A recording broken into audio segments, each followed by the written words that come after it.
Parlamento Nacional questiona equipamento colheita no transporte lixo devido agora abandona ela no CEDAW utiliza. Deputado Husi Bancada PLP Abel dos Santos li Husi plenária segunda lorong Ronulo recensia fulang abril tinang questiona tamba governo sosa ona equipamento hirak e kusmai la utiliza. Portanto, governo li Husi autoridade município dele sosa equipamento moderno com a coleção no transportação lixo mas bem sedau que utiliza. Sasang siranene companhia niangka o sasang estado niang. Se sasang sirane makita tete dan sasang estado niang, no sama klabele distribui sasang sirane. Dan sasang sirane butuh kenawane tare sasang kona ba lixo niang. Dan durante ini kita untuk terpupa kona ba lixo nebema nang pare kung sa hitan sidadi rasiti.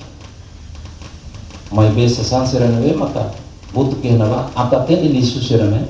Kita mos hal-hal sasang sirane saya kan lixo de duni kenawa. Maluk sira hatara kapare liu hosina bel hares itare bagi bobot cerne bema kita soili subana roda tapi kita makan tapi kita istolong kita sesasang serane itala pengosang sta dunia antang necessidade da uma dia ita nos tengsel hare sesasang serane tahu di dia para ita bel utiliza. No equipamento hirak governo sosa remontante orçamento tokong hito dólar americano. Tuir plano equipamento hirak se utiliza ia fulan junho tina rehurur no racing hat no governo se entrega ba empresa Sina Hardboard no empresa Pax makalo gestão ba questão liso. Enquanto equipamento sirane, daudang raihela iha areadores autoridade município dele, balong iha kaikoli, no balong fale iha Ministério Administração Estatal.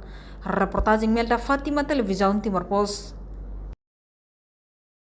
Janela informação ba emohoto, atua tem informação atual dia kliu, kita haluha, haneham botão subscribe, like, halo comentário, no fahe tutang ba media sosial hotu.